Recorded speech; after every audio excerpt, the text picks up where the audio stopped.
It is 4 minutes past the hour, and good evening and many thanks for joining us tonight on KUTV Prime Time News. Indeed, we have much and more lined up for you, including our special discussion tonight about resetting, of course, the funding in the university. And I'll be joined by my guest, that is Cyprian Ombati, University Association Staff Union Vice Chair, to give us deep insight of what to expect and, of course, the demand that all the discussion that has been going around about this new model of funding. Is it a game changer as far as, cushioning and, of course, dealing with the cash crunch in the university sector is concerned? Well, that and many more will be coming in you in just a bit. But first, our reporters have been working round the clock to bring you up to speed with the latest in world of politics, sports and business. But first thing first, our top stories tonight.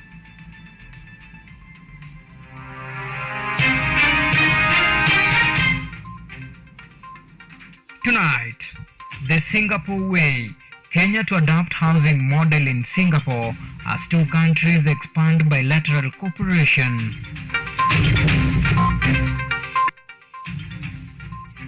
Tighten your belt. The war is not over yet. Kindiki reiterates government commitment in ending banditry in North Rift.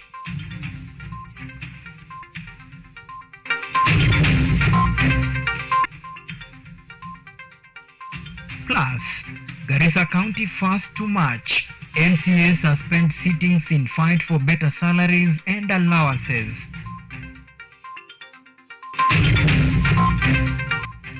Also tonight, poisonous product on the loose. Take caution. The milk and brew you consume may be toxic. Thika residents warned.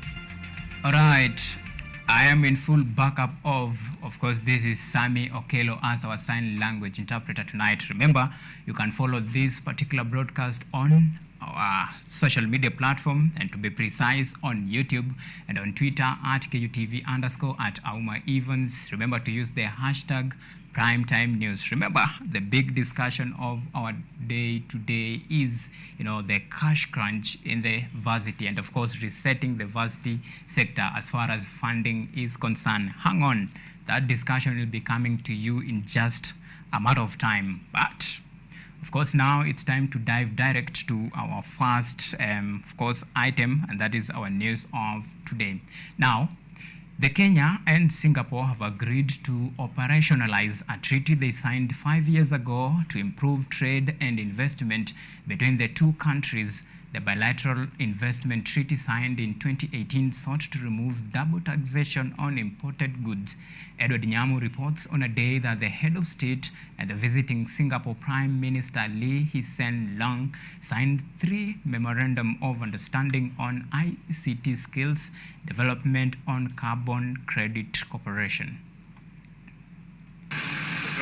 Singapore and Kenya have agreed to bring into force a bilateral investment treaty and an avoidance of double taxation agreement that had been signed earlier in 2018, paving the way for greater trade and investment activity between the two countries. I was hoping to come some years ago.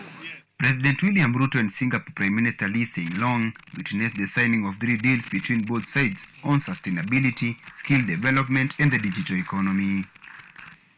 The Prime Minister and I have had a fruitful engagement during which we discussed how we can work together with Singapore to develop a mutually beneficial strategic partnership in a dynamic and very competitive global marketplace. The Memorandum of Understanding on Climate Change will see the two countries collaborate on carbon credit and greenhouse gas reduction, this acting as a move to curb the effects of climate change. Just for the record, 25% of all carbon trading going on in Africa today happens in Kenya. So we are already a leader in the space of carbon trading. And the partnership that we're going to build with Singapore is not only going to speak to scaling up our carbon trading, because I already announced that our next biggest export from Kenya will be carbon credits. President Ruto said the ICT agreement will facilitate cooperation on cybersecurity, digitization of government services, and ICT capacity building, adding that the MOU on skill development will facilitate collaboration in human resource capacity building for civil servants and students. We discussed new areas of cooperation. First, on information and communication technologies. We just signed an MOU in this area, which will allow both sides to exchange best practices and knowledge in ICT and promote talent development and innovations. Additionally, Ruto reiterated that Kenyans will acquire knowledge and support from Singapore on its public housing model, which he described as one of the most successful in the world.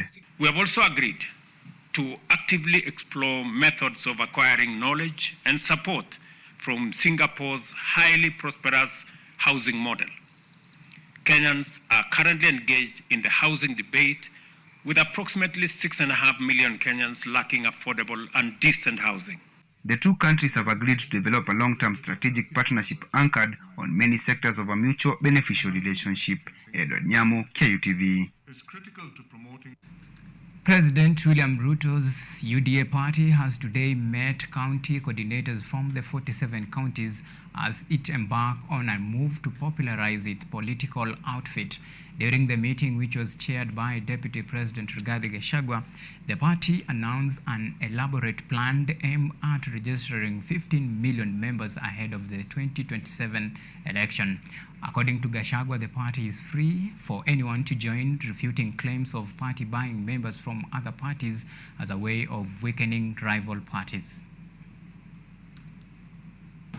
Tunataka kutoka hapa, we are going to have a functional office in every county with staff.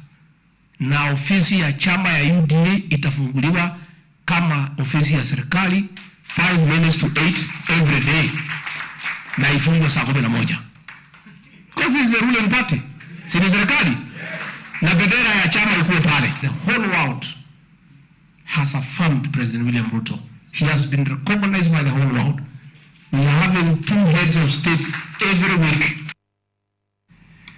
Well, elsewhere, Cabinet Secretary for Interior and National Administration, Professor Kithure Kindiki, has today presided over the graduation of the 200 National Police Reservists. The fresh graduates will be deployed to supplement the National Service and the KDF Joint Operation Team in Baringo and Baringo South constituency. Kindiki also assessed the progress of the Operation Maliza Uhalifu in Baringo County. Our very own Beryl Rotich with more details. Interior Cabinet Secretary Kithure Kindiki has evaluated the progress and challenges of Operation Maliza Uhalifu in Gelecha Hills, Tandare Valley, Arabal, and Korkoron Hills in Baringo County before proceeding to Kimalel to oversee the graduation ceremony of an additional 200 National Police Reservists and marked for deployment.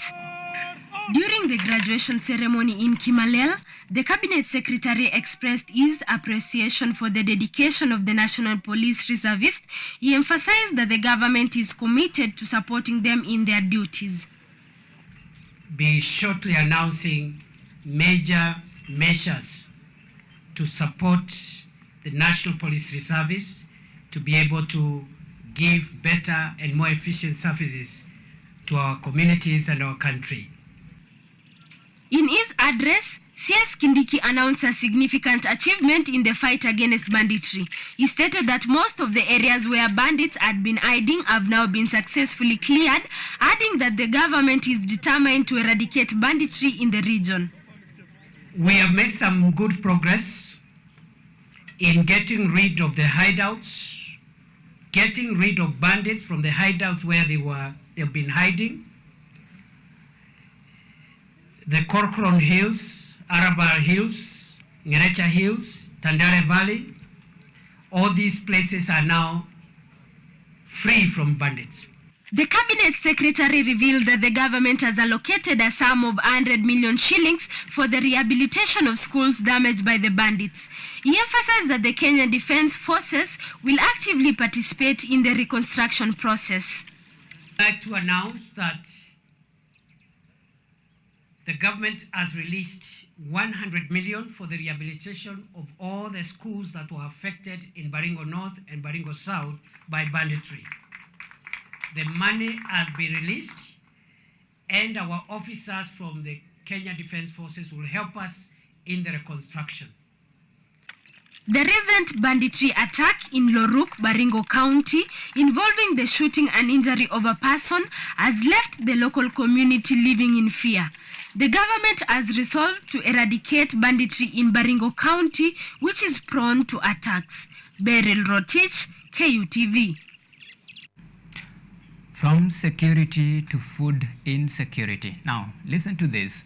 Global sugar supply shortage, suspension of the duty-free importation, and speculation over planned imposition of new tax on sugar has triggered the hike in the price of sugar. Our reporter Mumbi Wainaina visited the Mukuru Kwanjenga slums and gathered opinion on the matter. Kenyans, including Redemptor Siran, a roadside vegetable vendor, says that they are now forced to dig deeper into their pockets to cater for their daily needs. Residents of Mukuru Kwanjenga are barely holding together amid the high cost of living as they remain worried that the 2023 finance bill may worsen an already bad situation. They argue that the extra tax commitments will lead to the price hikes on essential commodities like sugar. Sasa maisha imekuwa ngumu, hata hiyo chai naweza kunywa once. Sasa siwezi afford. Sukari iko juu. Residents here blame their current hardship on prices of commodities that are ever rising while earnings remain the same, thus reducing their purchasing power. Fuel prices that have shot through the roof have also compounded their misery. Sasa tuko na shida nyingi Kenya kwa sababu kila kitu yote iko. Utanunua unga, utanunua mboga ama utalipa nyumba. Sisi tuko na shida. Their clarion call to the government is for those in power to look for a way to curb corruption as a way of stabilizing the state of economy. Kile naweza omba serikali ya Kenya kwanza ni kwamba pesa najua ziko, lakini shida ni kwamba ufisadi. Kitu cha kwanza wapigane na ufisadi. Kwa sababu pesa ziko lakini zinaingia kwa mfuko ya watu, na ndio maana sasa mtu kama mimi ama wananchi wengine wa chini tunazidi kuumia. Despite the National Treasury introducing duty-free on sugar imports last year December, Sugar Directorate Head Jude Chesire said that the quantity of sugar that have been shipped into the country have not cooled the prices of sugar as they are landing at an extra price. Prices of maize flour have also remained high. Even after the Kenya Kwanza government claimed that unga prices have dropped to 170 shillings, the locals of Mukuru Kwanjenga cry that they buy the unga at 230 shillings. Mumbi Wainaina, KUTV, Nairobi. Thank you, Mumbi Wainaina, for that comprehensive reporting. And still matters concerning Kenyans and actually pressing majority of Kenyans. Human rights activists from Kilifi County have strongly opposed the Finance Bill 2023 due to debate and voting in the National Assembly.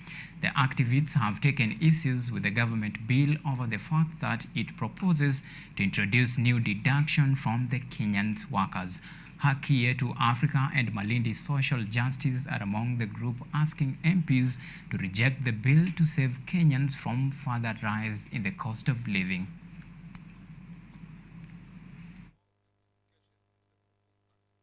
That are punitive and likely to impoverish Kenyans. The government can still meet all its obligations if it cuts out wastage, curb corruption, and reduce the wage bill. To the President, Mr. William Ruto, I'm telling you this. Speak with the voice of all the hustlers. Introducing taxes mpaka kwa content creators wa online, hiyo si lugha ile ya hustlers. We want you to feel us the way we felt you wakati tukipiga campaign. All right, let's see what our MCAs are up to. County assemblies countrywide are on the verge of shutting down after members of county assemblies started adjourning and suspending plenary session. This follows the lapse of the 14-day ultimatum they issued to the national government on salary increment. The MCAs attended their first national convention in Nairobi in early May and resolved to cripple county assembly operations if the national government ignore their demands. Our political affair reporter James Muriki now reports. Members of Garissa County Assembly are among the first group to actualize a threat to suspend plenary session in local assemblies. Speaking to the press after adjourning the sittings, the leaders saying that they were joining their colleagues across the country to push for better remuneration. Our colleagues from across the 47 county assemblies in adjourning the operations of the county assemblies following our resolution as members of the county assemblies, members across the nation. According to them, county assemblies lack financial autonomy, making it difficult for them to play their oversight role. We have seen that sometimes the trickle down of the money meant for devolution to the wards is very minimal. They are being splashed left, right, center to some of the departments which have no presence, even in the wards. Earlier this month, during the inaugural meeting of the members of the county assemblies from all the 47 counties at the Kenyatta International Conference Center, the leaders issued a 14-day ultimatum to the national government to subject the members to a salary increment set at 40% of a county governor's gross salary.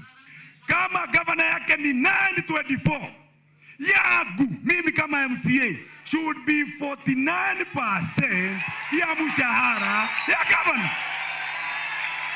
That's what we should be looking for. The leaders also demanded that the Salaries and Remuneration Commission to reinstate county assemblies' plenary allowances, Kenya Revenue Authority to revoke and refund the 30% levy on members of county assemblies' car reimbursement, creation of a ward development fund and county affirmative action fund, and for both funds to be anchored in law. Members of the county assemblies insist that they resume their plenary sessions only if the national government and the Salaries and Remuneration Commission hints to their demands. James Murekimwenda, KUTV. Now, Thika residents have been warned to be extra cautious when buying milk and illicit liquor from unauthorized persons. This follows a destruction of toxic milk and illicit brews netted during a crackdown in Waitavia and Kisii Estate in Thika. The warning comes a day after President William Ruto suspended officials from the Kenya Bureau of Standards, Kenya Revenue Authority, Directorate of Criminal Investigation and police officers of a condemned sugar suspected to be in circulation. Speaking while supervising the destruction of toxic milk and illicit brews netted during a crackdown in Waitavia and Kisii Estate in Thika, Frederick Kome, who is senior resident magistrate at the Thika Law Courts, warned the business community not to engage in the illegal business as they will incur losses since the court will not take the matter lightly. I want to urge business community to at least caution their members against selling out liquor and other drinks that do not they fall short of the regulatory requirements under the law. The illicit liquor destroyed include 160 liters of different alcoholic drinks including chang'aa, while the poisonous milk was 60 liters. The resident magistrate urged the locals to be cautious when buying the commodities and ensure that they meet the regulatory measures. To urge people to comply with the law and not to sell, adulterated milk to unsuspecting members of the public, because it's a health hazard that could lead to deaths or injuries. The exercise comes at a time when President Ruto has suspended officials from Kenya Bureau of Standards, including Benjamin Jiraini, the Managing Director, Jeffrey Murira, Director Quality Assurance and Inspection, Hilda Kera, Manager Inspection at Mombasa Port Office, Liston Lagat, Assistant Manager, Rono Bigan, Chief Manager, Stephen Owor, Principal Officer, and Peter Olima Joseph, Inspector at Mombasa. The suspension also saw 8 KRA officials, 2 National Police Service, 2 DCI officials, 2 Agriculture and Food Authority officials stepping aside. This follows an incident where the officer allegedly allowed sugar that is unfit for human consumption and earmarked for conversion into industrial ethanol back into the market. Dorothy Musyoka, KUTV. Now switching gears to Shakahola horrors. Yusuf Abdi, and pastoralist in Shakahola area, has come forward to narrate how he helped one of Mackenzie's ardent followers who was tied on a tree in the forest. According to Yusuf, the victim was frail, beg your pardon, and seemed to be in pain. Meanwhile, homicide detectives have today exhumed 8 more bodies from Shakahola forest as the cult tragedy continued to unfold. The total death toll now stands at 235 bodies. Intervention, of course, that is ongoing there at Shakahola. As the Shakahola horror tragedy continues to unfold with each passing day, a herder in the area has now come forward to narrate how he once helped a Mackenzie cult member. Yusuf Abdi said that it was while he was grazing his goats that he came across the frail man who had been tied to a tree. Yusuf, in an effort to help, milked one of his goats. According to Yusuf, the incident took place in early March, and later on he noted that there are more people in the area looking weak. Afya yake kama niko sawa ya kama mwezi wa 3, lakini sasa hii sijui umekufa ama nini. Mimi nitafuta kama ikiona nisaidia anakunya, alafu mimi amefuata ile mbuzi yangu. Wametembea sana. This comes as homicide detectives have today exhumed 8 more bodies in the ongoing exhumation exercise in the Shakahola forest. The death toll has now hit 235 bodies. 35 suspects are in custody, together with the said leader Paul Mackenzie, as investigations continue. Yvonne Kemuma, KUTV. Well, shocking tales and revelation over there in Shakahola. Now that story by Yvonne Kimuma takes us to our first break here on KUTV Primetime News. Remember, when we come back, it's all about our big interview that is shifting the focus on new funding model. Of course, my guest in studio will be Cyprian Ombati, University Academic Staff Union, that is Vice Chair. And of course, that discussion will be coming up in a short while. But meanwhile, let's take a break, and when we come back, we still have plenty of more stories to run you by. Well, see you in a bit.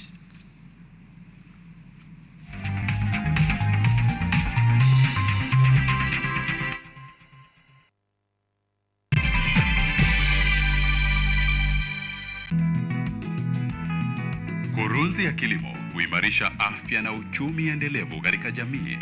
Ni msingi mkubwa wa kipindi Boresha Kilimo. Kipindi hiki kinajikita katika teknolojia ya kisasa, utafiti na ushirikishaji wa wadau wa kilimo kuonyesha shughuli mbalimbali shambani. Kwa suluhu ya utoshelevu wa chakula, tazama Boresha Kilimo.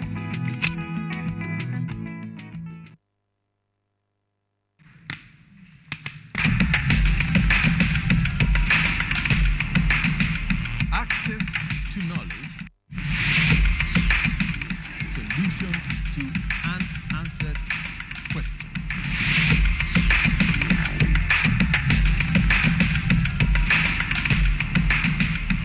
Guidelines to pursuing your rights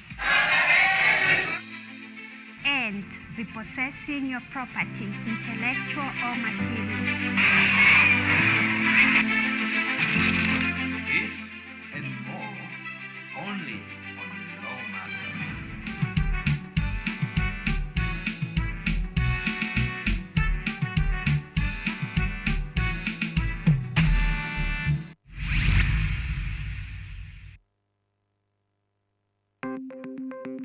Maelfu na maelfu ya wahamiaji wakiwa na watoto kutoka nchi za Amerika ya Kati wanaendelea kuwasili kwenye mpaka kati ya Marekani na Mexico. But folks, I'm going. Thank you very, very much. I appreciate it. Thank you. Ni habari kutoka pembe zote duniani. People power si vuguvugu. People power ni idea. Sazidi ananyonya, hanyonyi vizuri, anakuwa hayuko comfortable. Jeshi la Jamhuri ya Kidemokrasia ya Kongo linapambana na waasi wa ADF. Kwa sasa wanatoa wito kwa mashirika, makampuni na vile vituo vya uchukuzi. Mambo mengi yatakwenda kama yalivyopangwa. Hapa ni kuna mmoja wa viongozi wa chama cha wavuvi katika eneo hili. Zaidi tunajaribu kuwapa chanjo ili ina boost ama inanyanyua kinga ya mwili, ndio inaenda kupelekea kupambana na virusi. Ni Duniani Leo, Jumatatu mpaka Ijumaa, moja kwa moja kutoka VOA Swahili, Washington DC.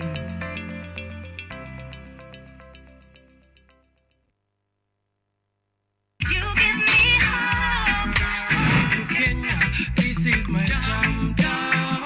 I say man, I will never give up. Na hata nikisota away. Show me something. Everybody wanna feel like me. You're just like a river. Real thing, if I never mama, I wouldn't believe it. Hear me when I say just like.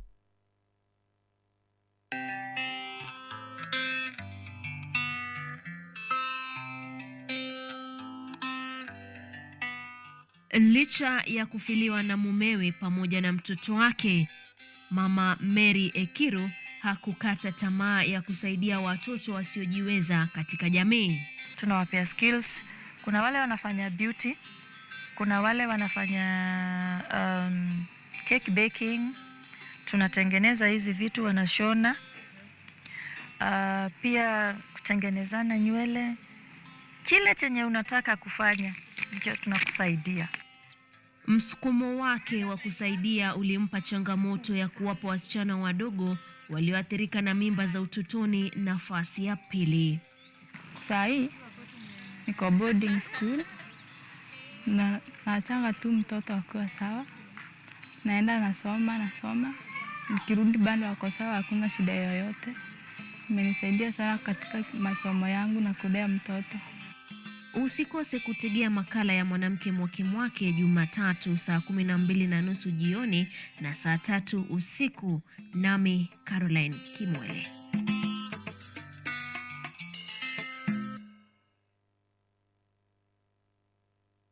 Focus on Health is a show that creates awareness on matters health and informs you on various diseases, their causes, treatment, prevention, coping and support. So join me, Barry Michelle, every Thursday at 7:30 p.m. only on KUTV. You can also follow us on our social media platforms at KUTV Focus on Health on Facebook and also on YouTube, and Health Focus on Instagram, because your health is your wealth. Stay safe and stay healthy.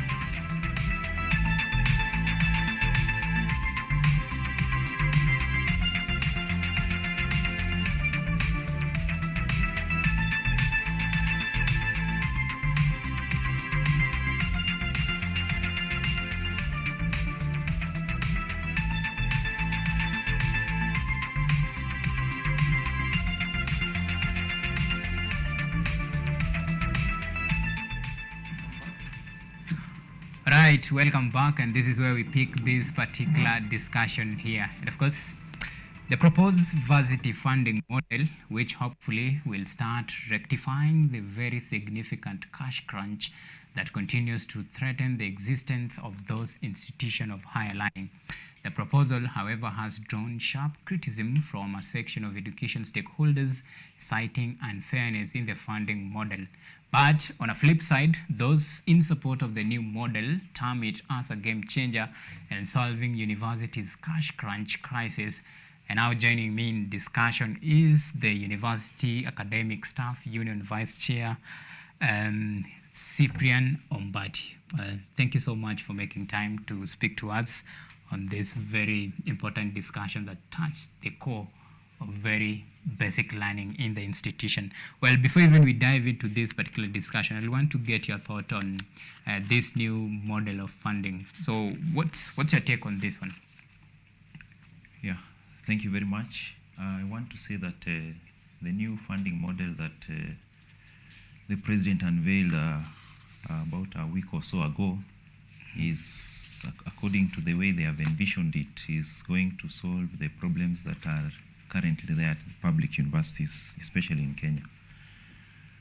Yeah, when I look at that funding model, I want to say that you find that that model, it is true to some extent from the way they have demonstrated it. It seems like it may be able to finish the problems that are bedeviling, especially public universities, to some extent. It may not eliminate, but we do hope that as they'll be moving forward, it is a formula that can be reviewed. People can check it to see how far it is faring. But in summary, I want to say it's not a bad proposal. Mm-hmm. The only problem which we are already seeing could be how they will be identifying students, especially those whom they say are needy, vulnerable, and less needy. Mm-hmm. So when you look at those categories, that is where we may have a problem, in as much as they are saying that there is a way of identifying through a means testing instrument. We still feel that if it is not handled properly, that is where we may have problems, whereby those who do not deserve, maybe, for example, to get scholarship and huge loans will end up benefiting, whereas those who need the funds will end up missing those funds. Mm-hmm. Yeah, that is the only problem we are foreseeing ahead of us. When you look at the reasoning behind this model, to some extent, some might argue that there is no fairness in it.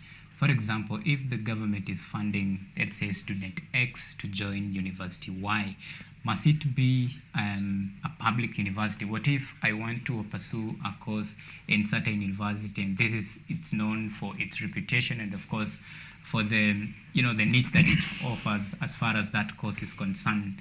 Do you think this is some sort of blocking, or rather denying the student that opportunity or a chance to actually get the quality education that they so desire, with this limitation of just restricting it to public universities only? No, when you look at the formula, the way the students this time are going to select the programs that they are going to pursue at the university, I want to say it is now better than what we had before. Right. Because what was there before, students, we had even cases of students who are complaining, for example, those who are coming from poor backgrounds or who are needy, finding themselves being placed maybe, for example, in a private university. Mm-hmm. Yes, they are government-sponsored students, but they have been taken to a private university, and at the end of the day, you find that the government, yes, they'll pay part of their fee because you're a government-sponsored student, but then there is much more amount in addition to what the government pays that you are expected to pay in that private university. What we have now, I want to say that to us is better, because you find that now students have been given an opportunity to select a program in a university that they want to study in. Mm-hmm. First, this program, unlike before, it is declaring, it is open. You will be able to know that I'm going to pursue a Bachelor of Arts degree in a certain university, so you will know how much the cost will be. Unlike before, you will be able to check through your cutoff points if you meet them, and then you'll also be able to know which university is charging what type of fee. So at the end of the day, you find that it is a bit fairer than before, because I'll be choosing the university that I want to go, including private universities. They will be in that portal, and the courses they are offering and the fee that they are charging. So it is a student to select. So nobody has hindered students from going to private university. If you want to go there with your own volition and you think that you'll be able, you will go there. The fee is displayed. So at the end of the day, what you feel you are very comfortable. Well, when you look at the flip side of it, of course, there is this part of, parents and, those that complain about the unfairness of it. One side, of course, there is this advantage of now giving the less privileged in the society at least a chance to access to quality education and even choose the university of their choice. But on a flip side of the coin, we have a parent here who was a child who want to join, let's say, any of the private university for certain course. And this parent is very vulnerable. And this university is known for offering, maybe for its reputation for quality education in whichever course it offers. Don't you think this is, denying the candidate, of course, the learners, that crucial opportunity to take this, opportunity and join to that university and even pursue the career of their choice based on, this analysis that the new model of funding is proposing? And to some extent, it's very, to some might say, the unfairness of it. And even when you look at the introduction, when we began, there were a few issues that had been sidelined from both sides. There is some who support and some who say there is some sort of unfairness in it. So I'm talking about those parents that feel that children have been denied an opportunity to first access, the university of their choice. And second, of course, they'll be forced now to settle for any university that maybe it's not their first choice priority. Okay, when I look at this model, I want to say that when a parent is taking a student, the only thing that the government has done is they have said for students who will be joining, because the model has about 4 components, 3 components actually. One, it has a scholarship, whereby the government has said those who will be joining public universities, they'll get the scholarship or a grant. So these are funds that the government will pay and they will not expect the student to pay back. Then they have also said that the other component is loans. Students will get loans from HELP. And the third component is the household. Now this is where a parent comes in. When you look at that, to me, I want to say that the government has tried, because what happens here is students whom they deem to be less needy, and especially those who are going to maybe private universities, they'll get more loan. The percentage of their loan is 55%. You see, whereas that one who is needy will be given about 18%, but more scholarship. So this one whom they deem is coming from a family that is well-to-do, for example, they'll be given 55%. If they go to a private university, they'll get more loan and there'll be no scholarship, especially if you are in a private university. That one they have made it clear. And you see, the good thing is the government has said this before students pick their courses. Number 2, they have said this thing is going to start with only first years, students who are joining. The rest of the students, they'll be funded under the older system. So to come to your question, whereby you are asking, where a parent feels like he is discriminated or there is some form of unfairness, what the government, the way they were reasoning, yesterday I listened to the PS the other day when she was on TV. She mentioned that the government is only giving scholarship to universities that are state universities or government universities.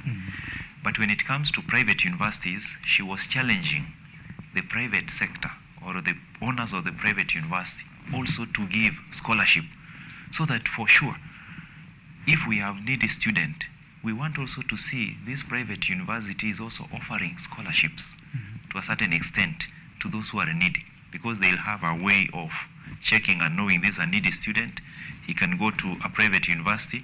They pay also the scholarship, just like the government is paying scholarship for those who are in government. Again, you find in our country, if you look at it, sometimes it is very,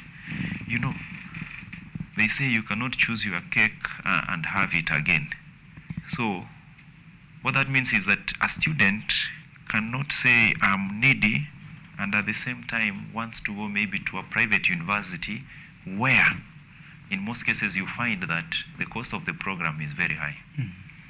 Even today I've seen in the over media people displaying what is from the portal, and I want to tell you most of the private universities you find that, and a good, not all of them, but a good percentage, their courses are among the highest. So you see, if a student really is coming from a vulnerable background, I'll find it again very tricky that that student would want to go to a course or a program that is amongst the highest paid. Because then at the end of the day, it beats logic. Like, then I thought you said you are from a needy background. Why would you want to pursue a course that at the end of the day will be expensive? Unless, as I said, these now private universities come in and also chip in something by giving scholarship. So we are challenging that, can private universities also provide scholarships? All right. Well, now to address the elephant in the room, of course, and now this is the reason why the president formed this presidential task force to take a look at how best we can, they can at least keep the universities, public universities, afloat. And of course, before even we, of course, take a look at the nitty-gritty and some of the limitation, this begs the question, of course, how did we get here in the first place, even as we speak about the way and measures to actually keep universities afloat? Yes, the financial mess in public universities began when the government, the same government that has come with a new model, even that new model, we are not very sure about it, but we are very hopeful that maybe it may change things because they have said it is going to allocate an extra of 20 billion to about 30 billion to universities, which I can tell you that for the universities, in special public universities, to get out of the mess, they require about 60 or 70 billion. But they have given about 30, which is almost about half of that amount. So the mess that is in the public university began by the funding model, again from the government. The government in about 2016 or thereabout brought in a new funding, not really model, but the parameters on how they were funding changed. They moved to what we call DUC model, which is a differentiated unit cost, meaning that before the government was funding program at a flat rate. Whether you are doing medicine, you are doing Bachelor of Arts or education, engineering, the funding was the same, 120,000 Kenya shillings per program. But the reality of the matter is that each program has unique requirements, which at the end of the day makes them to have differentiated costs in terms of running the program. So now what the government did is they brought in differentiated unit cost, which they were to fund at 80%. So meaning a student who is pursuing medicine, for example, they require about 720,000 to pursue that program. A student who is doing maybe Bachelor of Arts, as I've said, maybe requires 144,000. That is how they placed it. So the government said they will give 80% of the amount. And 20% of the amount will be given from the parents. Now what the government did, instead of funding the 80%, they began from 64% in the year 2016, and in subsequent years they were coming down, 64 coming down to 50, like that. Now as of last year, they funded it at about 43%. So because of that, now public universities were left with a huge gap of funds. They need to pay salaries, they need to pay the operations and maintenance within the university. So now what they resulted into is they receive funds. Now, instead of paying staff full salary, they pay either half of the salary. All right. Yes, like our colleagues in Egerton University are getting. What other universities were doing, instead of paying, they pay you your net salary. Okay. Yes. So what this means is the deductions that are supposed to go to loans, because staff have loans, so they deduct, but they don't remit to banks. They deduct amounts that from staff that are supposed to go to SACCOs, they don't remit. Okay. So because of that, the government had underfunded. So we resorted into that mess, and that's what you heard the president saying, that universities have about 60.2 billion shillings in terms of debts. Okay. That is money owed to KRA, money owed to pension, money owed to SACCOs, to loans, to part-time claims for lecturers, etc. Well, they say, the devil is in the detail, of course, and now the best here is how to write off some of the debts that most of the universities actually owe, and it is 56.1 billion, the deficit that the government was supposed to remit. So far, they have remitted 43% out of 85, and university have been left with some struggling. Yes. And part of the proposals that the presidential task force was some of the recommendation. One of them was to at least write off some of these debts that universities have accrued over time, and for now it hasn't happened, of course, yet, but the government gave at least something to hold on.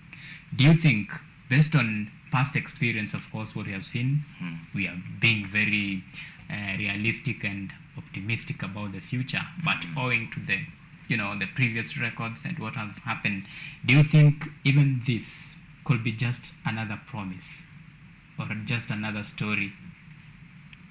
Yes, when you look at the government says that, in fact, for us, if they write off the debts, it will be better for us, because what the government can only be able to write off is maybe KRA, money going to pension, money going to, especially those ones, statutory deductions. Those ones they can write off. But remember, we have money meant maybe for staff, like part-time claims. We have money meant for suppliers and contractors within the university, those who have worked in the university who have not been paid. Those are not easy really to pay off. Okay, should even the government write them off, what that means is that now the government will write off, but it has to get a way of paying. Because if it is pension, as I'm working in the university towards my retirement, at the point of retirement, I expect to get my pension. And even if it is written off, what it means is I must get my pension as it ought to be.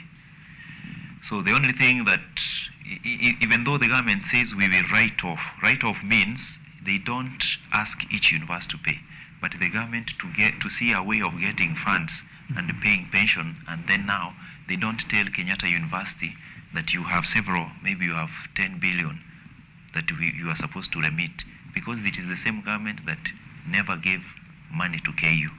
So if they write off, it means Treasury to get away and remit funds to the pension schemes so that staff can be paid. That one, as a union, I want to say we have asked the government to do that as soon as yesterday, so that now universities are left to settle debts like payment of staff, payment of suppliers and contractors, something like that. All right. Well, still on this issue, of course, PS for Higher Education had issued some clerical calls, and this has been an ongoing discussion about how can university, of course, generate their own revenue, to be creative, to come up with ways of at least sustaining and, to stay afloat. Well, there has been some sort of recommendation, but is it a long shot? Is it something that can be attained, or is it just, unrealistic to have even such discussion? Yes.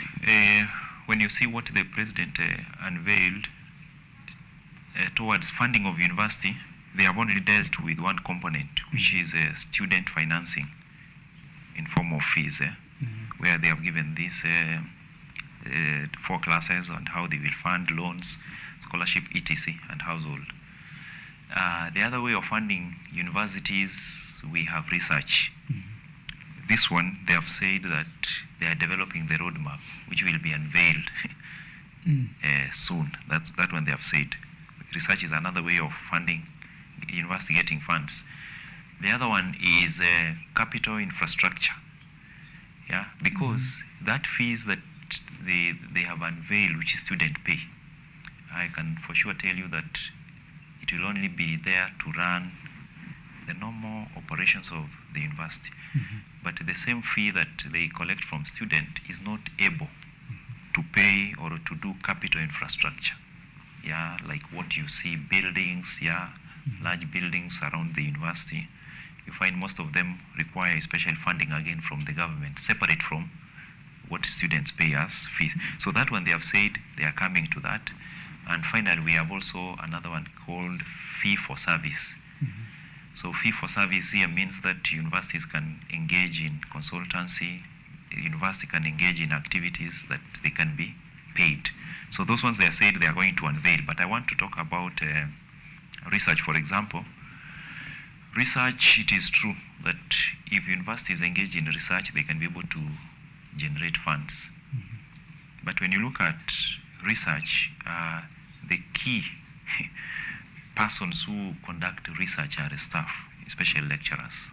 Yes, and you find that this same lecturer, if he has not been paid his salary, if he has not been promoted, in other words, if his welfare has not been taken care of, then it becomes very difficult to expect the same lecturer again to engage in research and generate funds for the university.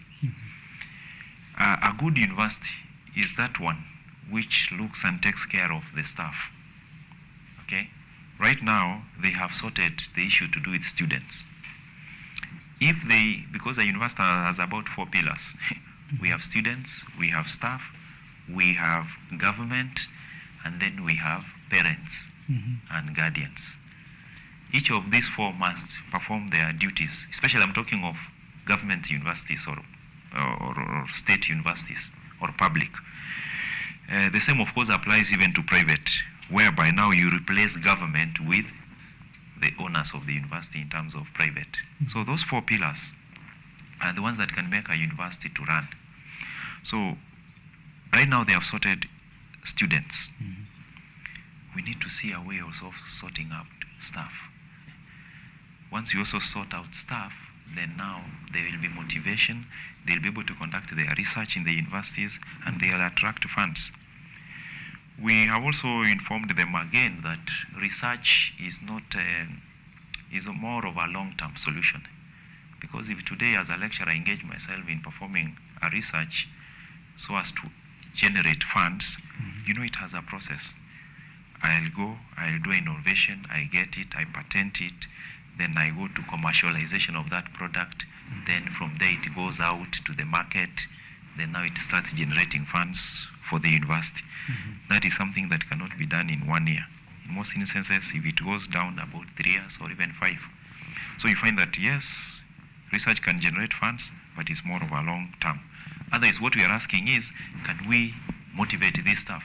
You cannot tell a staff at Egerton University who is paid like 50% of his salary. And Egerton is a research institution.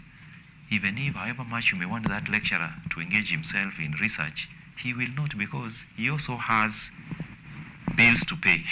He has kids who are going to school. If he's paid half the salary, he or she will not concentrate to conduct research so that the university can generate funds. All right. Well, you speak to curiosity of many university stakeholders, and I mean, to be precise, the staff. Yes. When you talk about, lecturers, teaching and academic staff now being paid half of their salary, does it point to the fact that maybe people, or rather those in power, take, the teaching profession as a joke, why would you pay a lecturer, half the salary, or a teacher half the salary? What is happening? Yes, you find that is the problem we are having. We are saying that unless we prioritize first things first. It has been said that in the 70s, this country placed lecturers where they belong. Because lecturers, it's a fact, are one of the most highly educated people in whichever country, not even in Kenya, almost worldwide. Why? Because they have gone to the highest levels in terms of academics. But when you look at the pay they get, is less. In our country here, it is possible that you could find staff who are working in government sector who are earning salaries more than what lecturers are paid. And you find some are even those who have just graduated from the university. Yes, they are having maybe a bachelor's degree only, whereas a lecturer is even a PhD holder. Yeah, he's a professor. So unless we check those priorities, if the government prioritizes that and pays proper remuneration to academic staff, we'll be able to see a big change. But in our country, we have seen even now, I'm sure even you yourself, you know of academic staff who have gone even into elections whereby they want to be elected as MCS. And when they go there, they lose, because those people at home or in the village there will say, this lecturer is so highly educated. Why does he want to come for a small seat like that of an MCA? And we lose out. So it is because the remuneration has a problem also. All right. Even as we wind up this discussion, of course, there is something that I want to get it from you. Well, is it you have some sort of a union and you are under court, of course, but even during the time of education task force, of course, going there, making some recommendations, did you give your input as far as your welfare is concerned? Yes, we have a union, that is WASU, Universities Academic Staff Union. Actually, it's not under court. Court is a different. We have another umbrella union that we call Trade Union Congress of Kenya. All right. So that is where WASU falls, and also Kenya University Staff Union, also, which is for administrative staff within the university. So the two of us, we fall under Trade Union Congress of Kenya, TUC. Okay. So TUC is different from KOTU. KOTU has been involved. It has been there, but it really doesn't agitate or champion for our rights as such. And many times, even the issues that I've talked about, we know very well KOTU has been there all along. You have never heard them come on TV to talk about academic stuff. Why? Not just because we don't belong to them, but all along they have never done that. So even now, you could see KOTU maybe supporting a number of issues that which as we feel are not being done in the right way. So we have our union and the Trade Union Congress of Kenya, and we are the ones who agitate for issues that affect lecturers in public universities. All right. Well, of course, we are running out of time, and let me just give you 1 minute, of course, for your closing remark. Yes. And maybe you can close by this. You sit on the, top chair. Of course, you're the vice chair of the same union during this presidential working task force. Yes. Did you at least present something for you and for your members? Yes, we presented our views to the task force on the issues that we think needs to have a paradigm shift in terms of how universities are operating in Kenya. And we are hopeful that at the right and opportune time, when they'll be unveiling the report from the task force, we do hope that they'll consider the views that we gave in. However, I want to say that to our viewers that public universities in Kenya, especially public universities, they need to be given the serious attention that they deserve. The government will not go wrong by taking universities to the highest level. Today, I don't know that it was today, we had the Prime Minister of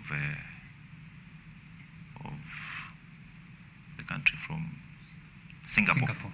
Yeah. Yes, the Prime Minister from Singapore was in the country today. They say that Singapore and Kenya were at par in the 60s. But right now, Singapore is far away from Kenya in terms of several aspects, economically and others. So what that means is that if we were to borrow from Singapore, unless we give serious attention to education sector, and especially higher education sector, then only Kenya can be able to make huge strides in terms of development. That's what I can urge the government to do. Kindly look at public universities, give them the serious attention they need, fund them properly, and Kenya will move far. Fair enough. Thank you. Cyprian Umbati. Well, thank you so much for making time to speak to KUTV. Thank you. Well, we take now time for sporty news.